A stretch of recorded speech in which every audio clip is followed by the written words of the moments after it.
السلام علیکم گائز، امید ہے کہ آپ سب لوگ ٹھیک ہوں گے اور میں بھی بالکل ٹھیک ہوں۔ تو جی ہر گھر میں فالسے کا شربت تو لازمی بنتا ہے، ہر گھر میں فالسا چلتا ہے۔ آج کل جتنی گرمی ہے تو سارے فالسے کا جوس بناتے ہیں، تو میں نے کہا کہ میں بھی اپنے طریقے سے میں آپ کو بتاتی ہوں کہ میں کس طرح سے یہ فالسے کا شربت بناتی ہوں۔ میں نے فالسا لیا تھوڑے سے پانی میں، اس کے اندر میں نے چینی ایڈ کی،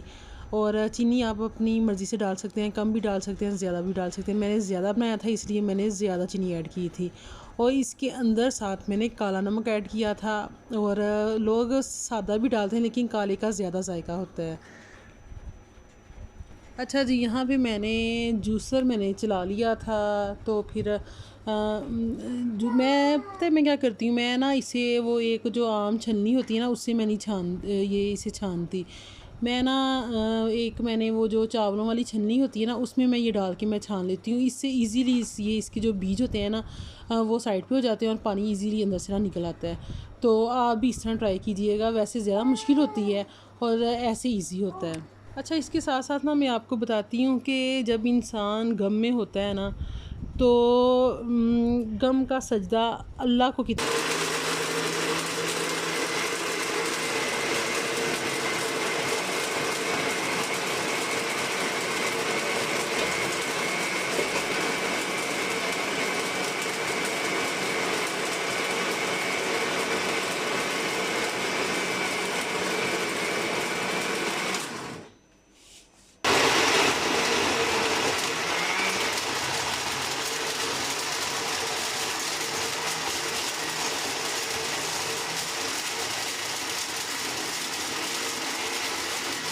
اتنا پسند ہے۔ یقین غم میں ہوتا ہے نا، تو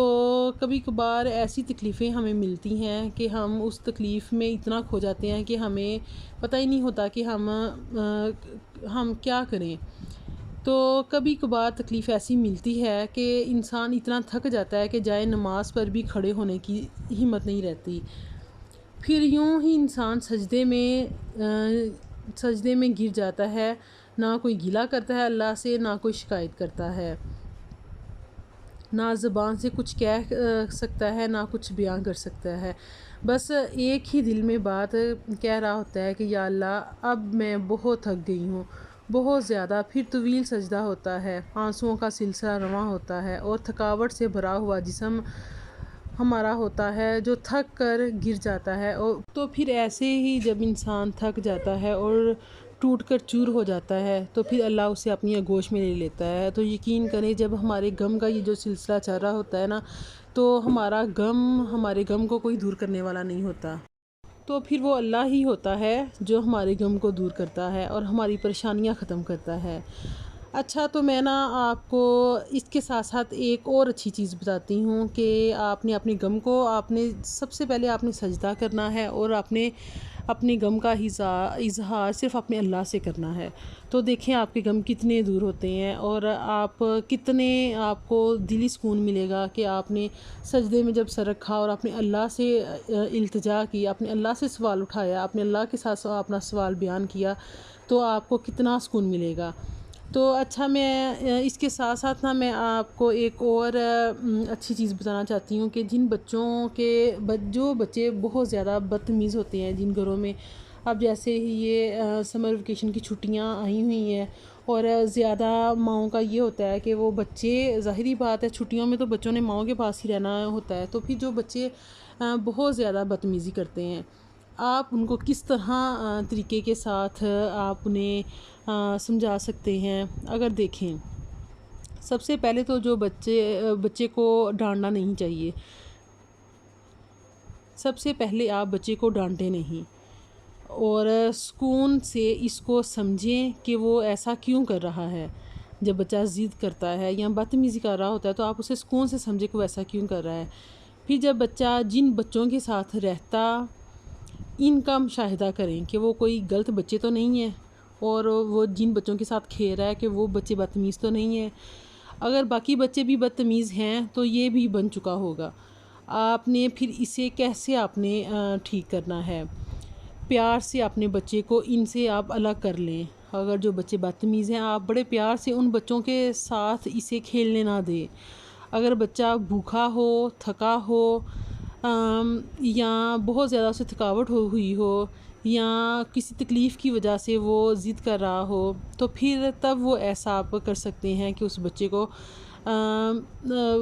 اس بچے میں اس طرح کی بدتمیزی آ سکتی ہے، اس لیے اسے وقت پر کھانا دیں، آرام کرائیں۔ اور کیونکہ بچوں کو سمجھنا تھوڑا مشکل بھی ہوتا ہے، اور لیکن ہر ماں کے لیے اتنا مشکل کام بھی نہیں ہوتا، ایزی ہوتا ہے۔ بچے کو وقت پہ دیں، اسے پیار سے بات کریں، بچے کو کھانا وقت پہ دیں، اس سے پیار سے بات کریں، اس کو محبت سے سمجھائیں کہ یہ بدتمیزی بری بات ہوتی ہے، اس حد سے زیادہ سختی نہ کریں، پریشر نہ ڈالیں، اپنے بچے کو رشتوں کی اہمیت بتائیں، اور بچہ جب بھی غلطی کرے تو اسے تحمل سے روک دیں اور اسے سمجھائے کہ آپ نے کس چیزوں پہ غلطی کی ہے۔ تو یہ جو چھوٹی چھوٹی میں نے آپ کو باتیں بتائی ہیں نا، اگر آپ ان چیزوں کے اوپر آپ توجہ کریں تو بچے جو ہے نا وہ بدتمیزی سے باز آ جاتے ہیں، بدتمیزی نہیں کرتے۔ اگر یہی بچہ جو ضد کر رہا ہوتا ہے تو ہم اس کے ساتھ مل کے اسے نوک جھوک کریں گے، اسے بار بات پر اسے ڈانٹیں گے، تو وہ بچہ بھی جو ہے نا تو سب سے پہلے نا آپ جب بچہ ضد کر رہا ہو نا، تو سب سے پہلے آپ اگر وہ بہت ضد کر رہا ہے تو آپ اس کی جگہ چینج کر دیں، اسے وہاں سے اٹھا لیں، باہر لے جائیں، بجائے کہ بچوں کو تھپڑ ماریں، بچوں کے اوپر جوتا چلائیں، ڈنڈا چلائیں۔ تو ویسے ہی بچے کو وہاں سے اٹھائیں اور سائڈ پہ کر لیں، اور آپ دیکھیے گا کہ وہاں بچہ فوراً اس جگہ سے اٹھے گا تو وہ ساتھ ہی اس کی عادت چینج ہو جائے گی۔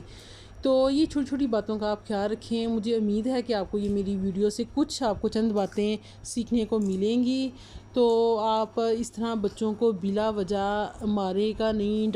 ڈانٹے نہیں۔ اور ہاں، قصور بچوں کا کوئی بھی ہو لیکن اسے پیار سے آپ اسے سمجھا سکتے ہیں۔ اس طرح مارنے سے بچہ بدتمیز ہوتا ہے اور بچے کو سمجھ نہیں آتی، تو آپ اس کی جگہ چینج کر دیں گے تو آپ کو اس چیز کا مسئلہ ہی نہیں ہوگا۔ تو میں نے اپنے بچوں کی تربیت ایسے ہی کی ہے، میری کو یہی کوشش ہوتی ہے کہ جہاں پہ بچہ بدتمیزی کر رہا ہے وہاں پہ میں خاموش ہو جاتی ہوں، کیونکہ اگر گھر میں کوئی مہمان آیا ہو تو آپ سامنے بچے کو ڈانٹ ڈپٹ دیں تو وہ بچہ بھی برا محسوس کرتا ہے، تو اس لیے آپ وہاں پہ خاموش ہو جائیں، اور پھر سائڈ پہ کر کے جب وہ مہمان چلا جائے تو پھر بچے کو آپ سمجھائیں، تو پھر بچے کو اس چیز کی سمجھ بھی آئے گی۔ ہاں، جو بچہ ہوتا ہے نا پھر وہ ضد بھی نہیں کرتا اور بچہ چڑچڑا بھی نہیں ہوتا، تو پھر آپ کی وہ بات پہ وہ توجہ سے وہ آپ بات بھی مانے گا اور وہ سارا کچھ آپ کا سنے گا۔ تو یہاں پہ جی میری مشین خراب ہو گئی ہوئی تھی، اس کا جو پیچھے سے مشین پانی نہیں لے رہی تھی تو پیچھے سے اس کا وہ گند پھنسا ہوا تھا، وہ میں نے صحیح کروایا، ساتھ کچھ سولر سسٹم کا کچھ مسئلہ بنا ہوا تھا، اسے یہاں سے اس کی کوئی سیٹنگ خراب ہوئی ہوئی تھی، یہ صحیح کروائی۔ تو اتنی گرمی میں ایک تو گرمی ہوتی ہے، اوپر سے پنکھے بھی خراب ہو رہے ہوتے ہیں، ایگزوز ہر چیز لائٹنگ خراب ہو رہی ہوتی ہے، سمجھ نہیں آ رہی ہوتی کہ گرمی میں ہو کیا رہا ہوتا ہے۔ تو یہاں پہ پھر